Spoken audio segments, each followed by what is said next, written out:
Muraho ndogenda basuhuje nk'ibisanzwe muri kumwe nanjye Hagenimana Fabien hano ku isoko y'ubworozi, nkaba nsanzwe mbagezaho ibiganiro bijyanye n'ubworozi ndetse n'uko wakita ku matungo yawe kugira ngo aguhe umusaruro bitaguhenze.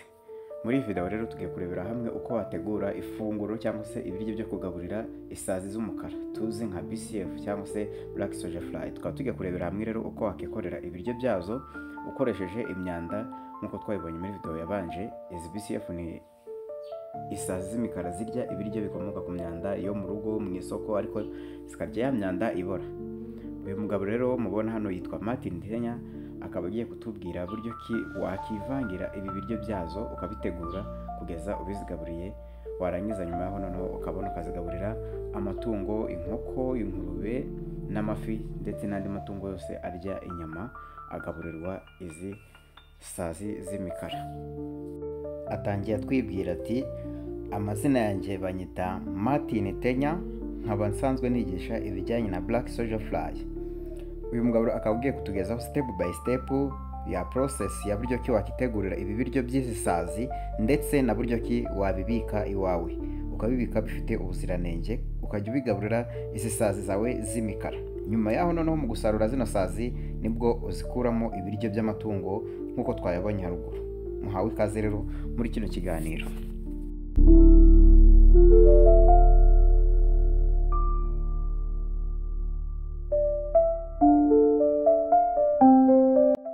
Ikintu cya mbere uzakora ukimara kuzana iyi myanda wayikuye ku isoko cyangwa se kuri hoteli runaka iyiguhereza, step ya mbere icyo uzakora uzafata ino myanda ukuremo imyanda harimo plastike, amasashi, ibiti ndetse n'indi myanda yose itabara. By'umwihariko ino myanda iri chemical uyikuremo kugira ngo usigaze ya myanda ibora ariyo tugiye kuba twakuramo bino biryo by'amatungo yacu. Katujye noneho kuri step 2. Muri step 2 uzafata bya biryo byawe umaze gutondeka cyangwa se ubikuye aho wabitoranyije kugomba kubikura, ubikataguremo n'umupanga cyangwa se ukoreshe waste shield machine, ubikuremo uduce duto duto. Numara gukuramo tuno duce duto duto bizakorohera mu kuba wazibika cyangwa se wazikipinga ahantu runaka, kuko ntabwo uhita ubigabura ako kanya, ndetse binorohereze za Black Soldier Live babana bazira BCF kuba babasha kubirya biboroheye. Ubwo wibuke ko hano turimo turakora ubwatsi bwo kugaburira Black Soldier Fly mu gihe ugiye kuzorora kugira ngo ujye uzohereza inkoko cyangwa andi matungo yawe. Muri step ya gatatu tugiye kurebera hamwe uburyo bwiza bwo kubika bino biryo rero mu gihe ukimara kubitegura. Uzabishyira muri tuno tugega, nurangiza ubipfundikire neza kugira ngo hatajya habasha kwinjiramo umuyaga, ndetse hakaba hajyamo n'utundi dukoko dusanzwe tuba turi mu mwuka tugenda dutemberamo. Icyo gihe tuzaba turi gukora icyitwa fermentation process. Ngira ngo abantu babonye kuntu twabonye uko dukora ibiryo bya silage, mwabonye ino fermentation process kuntu ikorwa.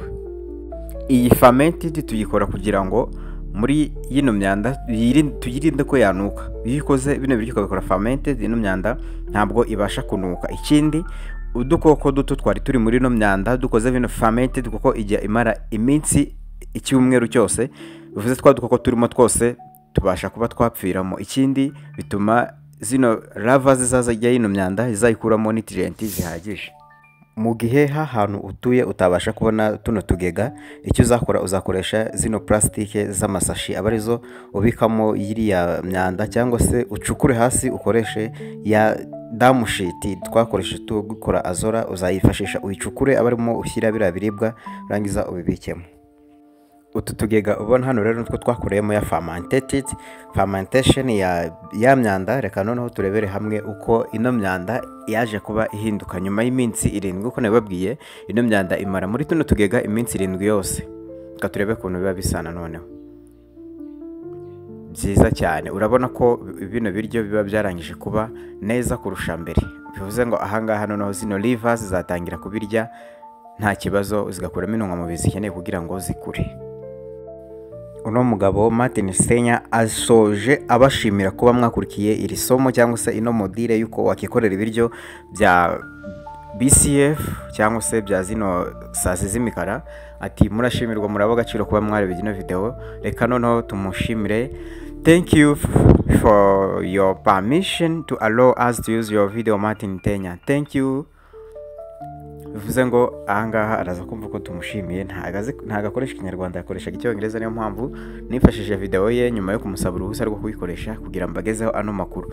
Abantu mwese mwifuza kumenya MBCF aho mwazikura, muraza kunyandikira WhatsApp, muraza kubona nimero muri description. Ukeneye kuvugisha Martin Tenya, nimero ze ningizo, email, byose biraho ngaho wamuvugisha. Mugire ibihe byiza. Muri video itaha tuzarebera hamwe ku bashaka korora zino sazi z'imikara, bazambwira mbakorere video ibereka ukuntu mwazikorera mutegura aho kuzubakira. Muraca muri comment abariho mu byandika, ndetse wowe barugeze hano bwa mbere kuri no channel ndugenda udakoze subscribe. Muri video itaha nkaba ngiye kubategurira video ijyanye nuko wakikorera calculation y'inkoko zikuye kuba ahantu ku buso runaka. Umubare w'inkoko bitewe n'ubwoko bwazo biratandukana, kuko inkoko hari inkoko ziba nini hakaba n'inkoko ntoya, urumva zigomba kugira ahantu hatandukanye. Muri video itaha muraza kunyandikira muri comment munsaba ko nazabakorera ino video. Murakoze cyane, mugire ibihe byiza. Mwari kumwe na Jyajyimana Fabien, bye bye.